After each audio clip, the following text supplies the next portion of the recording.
Эгер сиз чыркыраган чындыкты, жүрөккө жакын эмоцияны уккуңуз келсе, биздин модераторго жазылыңыз. Саламатсыздарбы, урматтуу кыргыз элим, урматтуу массалык маалымат каражаттарынын өкүлдөрү.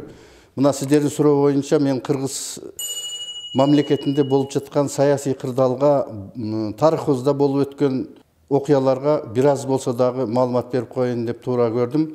Ошон үчүн мына Баки бийлигинен беркисин алсам, Баки бийлигини мен башым көтөрүп, Баки, Жаныш жана башкалардын көзүнчө мен айта алам. Булардын бийликке келгениме мен толук салым кошкон кыргыз жаранымын. Аны Роза Отунбаева дагы аял болсо дагы баш тартпай айткан жерлери бар. Бирок тилекке каршы Бакиевди кетиргендер азырга чейин көп. Уже азыркы күндөрү бай талтаңда басышып калды да. Эскертип коеюн, урматтуу Бакиевди Белорусияга качыргандар, кече Алла таалаңар оозуңарга түшүп, Бакиевден мурда барып, кирерге жер таппай калдыңар эле, дагы кутура баштадыңар.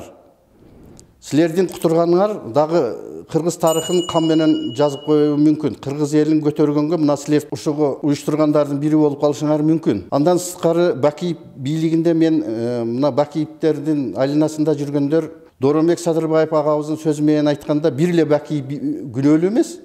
Ошо мезгилде 60-70 жараныбыз заказной убийство менен өлүштү. Жыргалбек Сурабалдиев, Шаботоев,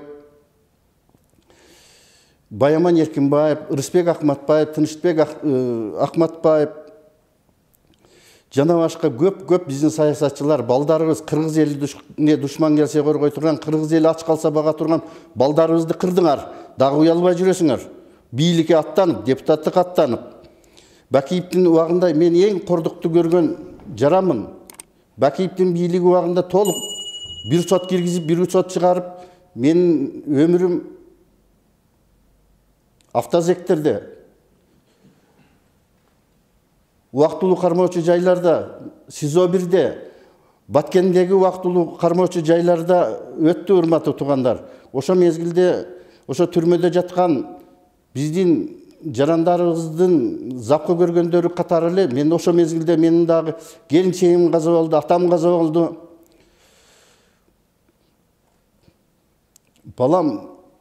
Балдарым жетимдер мектебинде окуп калды. Бул Бакиевдин Жаныш кылмыш жаза кодексине бул туруштук бериш өтө кыйын болчу. Ошондуктан урматтуу кыргыз элим, дайыма биримдик бололу. Биз бийликти контролдоп турбасак, бул бийликти дагы Бакиевдер башкарып алышы мүмкүн. Бакиевдердин кылган кылмыштарын, жана башка жасаган иштерин эми мен кыргыз тарыхы баары билет. Азыркы болуп аткан кыргыз тарыхын, болуп аткан саясий кырдаалды айтсам, бир нече ай мурун Тажик Республикасынын күч органдары Кыргыз Республикасына, Баткен областынын Лайлек районуна кол салып, биздин 36 жараныбыз каза болду. Биздин күч органдар азыркы убактагы ошо Баткен областында иштегендер, балким азыркы бизди башкарып аткан Садыр Нуркоевич билбеген лаппайлар, кыргыз тарыхын билим деңгээли өтө төмөн болгондугуна байланыштуу айтышат, бизге Лайлеке кол салды деп. Андай эмес. Тажик Республикасынын күч органдары, Тажик Республикасынын күч органдарын тили менен айтканда спецслужбасы Баткен областын толук кандуу 80% контролдойт. Буга мисал, Кызылкая шаары Баткен областына караштуу.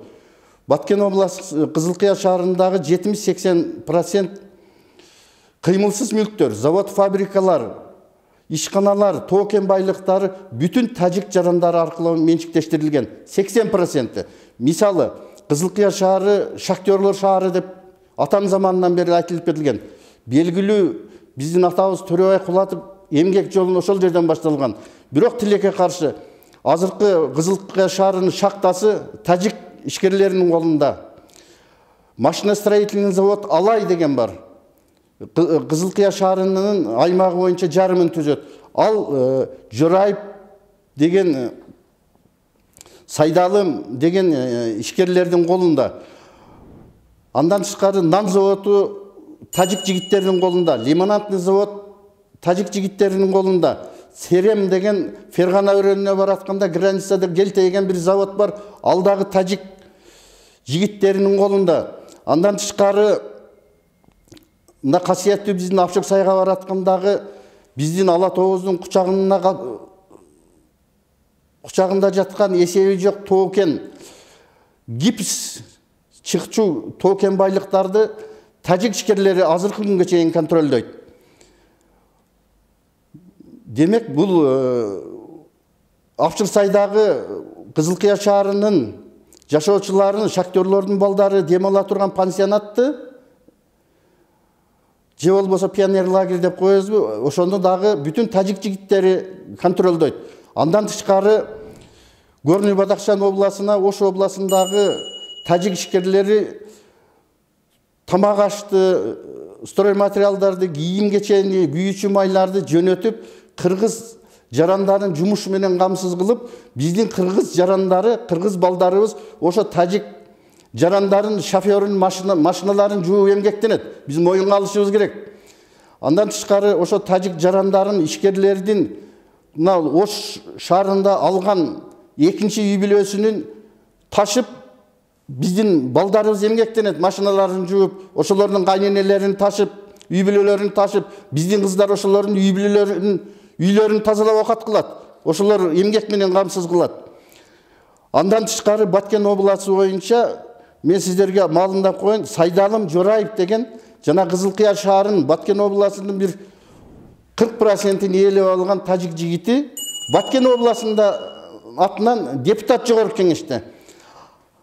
Биздин кыргыз мамлекетинин күч органдары мына дүйнөдөгү эң кирешелүү булак болгон наркотикалык заттарын Кыргызстандын погонун тагып алып, Кыргызстандан айлык алып алыштырып, тажик мамлекетинин спецслужбаларынын жүктөрүн ташышат, героиндарын ташышат.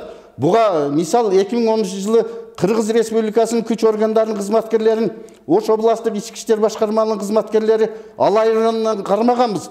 Ошондо бизге күч органдарына, тартипке кызматкерлер жетишпей жатса, биздин кызматкерлер, МВДнын кызматкерлери Тажик Республикасына таандык болгон жүктөрдү ташып, окат кылышып жүргөн.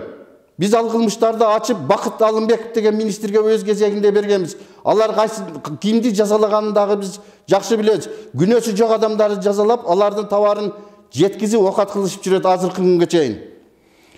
Андан кийин биз Лайлеке кол салды деп көз жаш төгөбүз. Лайлеке жардам берели, Ысык көл, Нарын, Талас, Чүй, Бишкек кичине болгон акчаңарды бергиле деп садакага деп тизилип барабыз, килипке түшүп. Бизде мындайча айтканда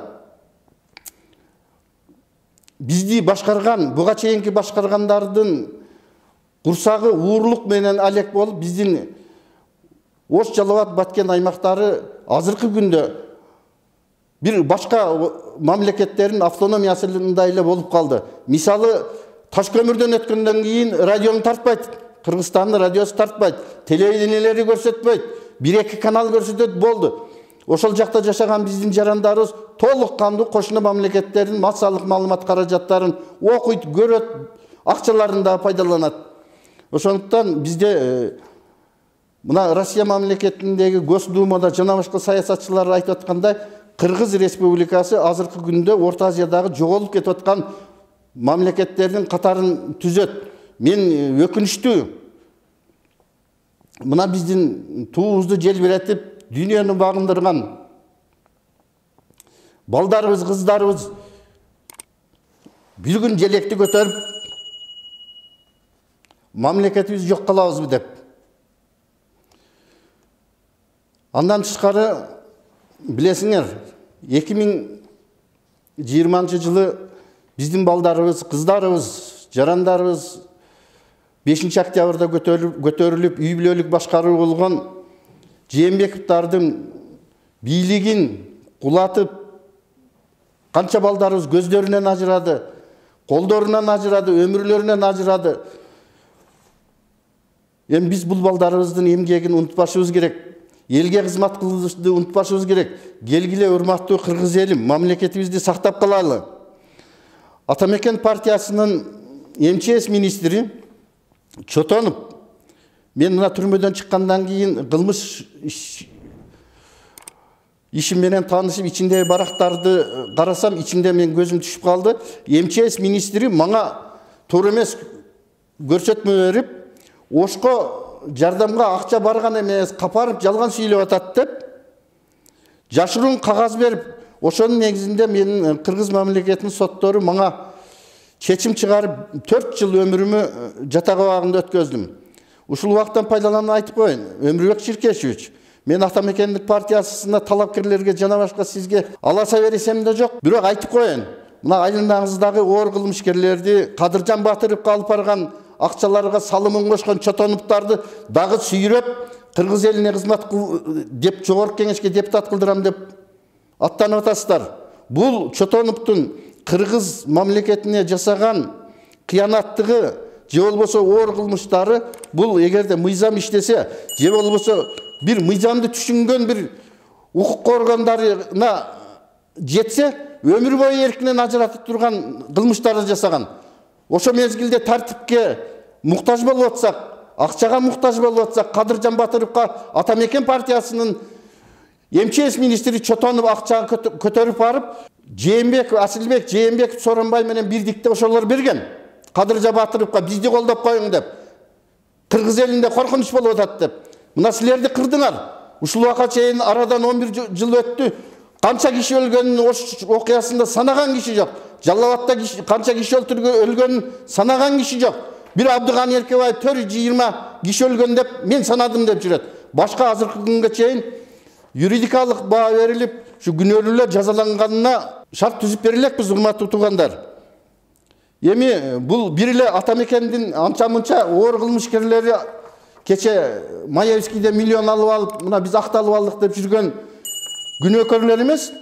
Андан тышкары Абжалиев деген жанагы Жээнбековдун кан кудасы бар атат. Прекратите, силер дагы бир кан төккөн атасыңар. Силер аман эсен соттолбой калганына гана сүйүнбөйсүңөрбү?